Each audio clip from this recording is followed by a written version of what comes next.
Magandang araw mga kaibigan. Bigyan natin ng reaction opinion itong video posted by ABS-CBN News. Pahayag ng OIC ng Public Information Officer ng Philippine National Police. Sinasabi niya na ligtas daw po ang Pilipinas ngayon. Siguro, related dito sa nangyayari, yung mga bago lang namatay na motor taxi driver at iba pang kaguluhan. Kaya nakapagsalita siya na mas ligtas ang Pilipinas ngayon. Sabi, nagdi-discuss po tayo ng statistics. And statistics will bear it out na napakaligtas, mas ligtas po ang Pilipinas ngayon as compared to the previous periods. Pero this is small consolation. Naintindihan po natin na this is small consolation po kung hindi po ito ang ating nararamdaman. Medyo nakikita lang po natin, siyempre mga sensational yung mga nangyayari. Pero yung statistics po natin talaga, pagbaba po talaga yung krimen. But again, uulitin po namin, gusto namin ito ay nararamdaman ninyo na mas ligtas na nga. Kaya sama-sama po tayo. Hindi po namin kaya ito na kami lamang na inyong Philippine National Police lamang. Kailangan po ang tulong ninyo ng ating komunidad, lalong-lalo na ating mamamayan mismo, para po lalo nating mas gawing safe at ligtas po ang Pilipinas. Ulitin natin Ay, nako. Ligtas po. Pero kagaya nga po ng sinasabi, nagdi-discuss po tayo ng statistics. And statistics will bear it out na napakaligtas, mas ligtas po ang Pilipinas ngayon as compared to the previous periods. Pero this is small consolation. Naintindihan po natin na this is small consolation po kung hindi po ito ang ating nararamdaman. Bakit small consolation? Para bang hindi nila ina-acknowledge ang takot ng sambayanan. Small consolation, di ko maintindihan. Yung statistics nila, kanila lang yun. We will not question yung statistics na bumaba. Kaya lang, hindi nila maalis yung karapatan ng mamamayan na matakot. Ako, marami akong kaibigang member ng Philippine National Police. Ang tatay ko, Philippine Constabulary. Kaya lumaki ako sa kampo ng mga PC, kapulisan. And I wish for the best sa ating PNP. I know they are doing their best. Kaya lang, sa ngayon, yung sinasabi niya na mas ligtas ngayon, kumpara nung nakaraan. Anong ibig sabihin yung nakaraan? Panahon ni Tatay Digong, I beg to disagree. Ulitin ko, marami ng kabaguhan sa PNP, hindi na katulad noon na maraming nasasangkot sa mga kalukuhan. Ngayon, paminsan-minsan na lang. Kailang as far as yung perception ng taong bayan, kung alin ang mas ligtas, panahon ni Tatay Digong o ngayon, I can say it with certainty, mas ligtas panahon ni Tatay Digong. Kasi iba yung style, yung leadership, iba naman ngayon. Masyadong malamya ang style ngayon. Kaya dahil malamya, yung mga adictos, benedictos, mga kriminalis, diba pa, walang takot. Dahil alam nila na mababait yung, hindi sila natatakot. Ano pa, yung mga magnanakaw. Bakit? Wala silang pakialam kung magnakaw, manghold up. Kasi, perception-wise, grabe ang nakawan sa gobyerno ngayon. Yeah, may nabasa akong post ni Kitty Chu.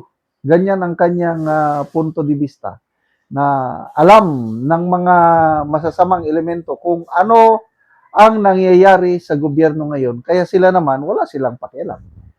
Ginagawa nyo nga sa gobyerno, gagawin din namin. Something like that, yung punto de vista ni Kitty Chu.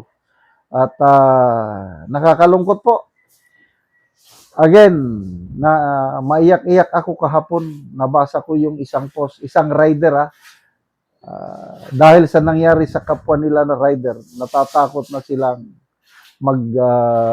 magtrabaho but napipilitan. Wala silang maipakain sa pamilya kung hindi sila magbiyahe.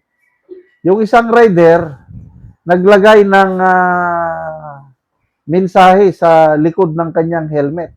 Sinulat lang, bond paper, sinulat niya sa pentel pen. Ano. Yung rider niya, yung pasahero, naantig ang damdamin, pinicturan, then ipinost sa social media. Anong nakalagay doon sa panawagan ng rider?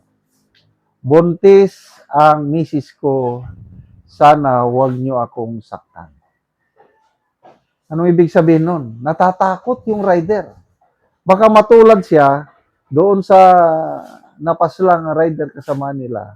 Kaya umaapila. May mga interviews ng mga riders na panood ko. Hindi na safety ngayon. Sabi na, hindi katulad panahon ni Duterte. Mas safety kami panahon ni Duterte kaysa sa ngayon. Yan ang sinasabi ng mga riders. Eh ang mga pulis naman natin sinasabi na mas safety ngayon dahil sa kanilang statistics.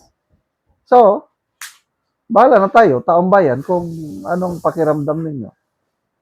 Kanya-kanyang perception na lang yan.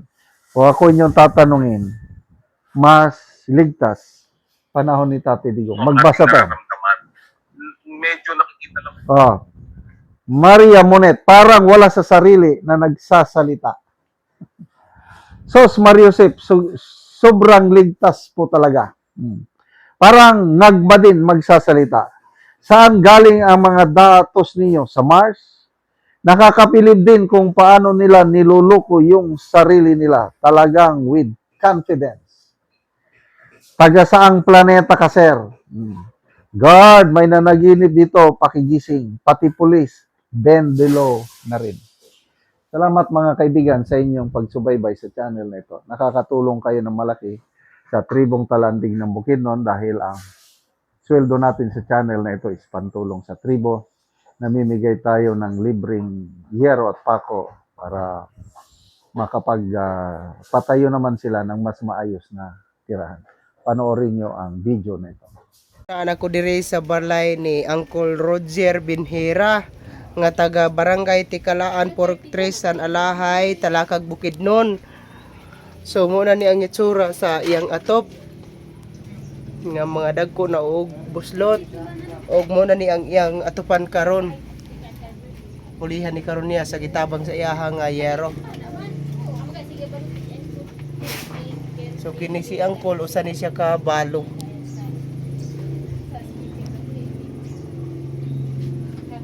So muna ni ang iyang kahimtang. So muna ni ang gitabang yero nga 5 ka buok nga di 8 nga iyang ipuli sa iyang atop karon.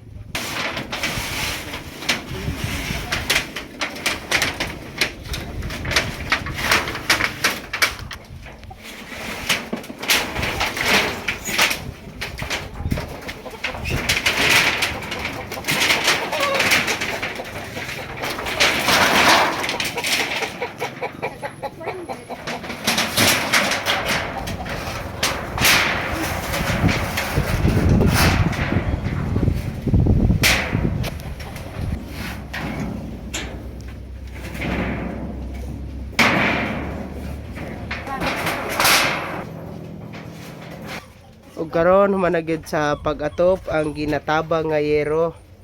So nakaatop na gid si Uncle.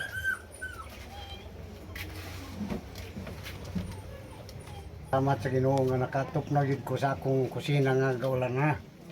Sa pagtungod sa pagtabang sa inuganian. Pagtabang sa sin. So pila na to ka tuig Col ang imong atop nga yero nga mabuslot na? Lalo, 20 na katuig ang akong atop nga sin nga buslot na. 20 na to ka tuig. Oo, so nga naman Col sulod sa 20 na ka tuig wala gyud ka nakapuli og atop. Wala ko nakapuli sa akong atop tungod sa akong mga bata nga eskwela. Tungod lagi sa kalisod na inayom-ayom tanan ang pangita. Mm. Pag yun yung natabang para sa ako Oo. Salamat yun kayo sa Ginoo. Salamat kayo, Col.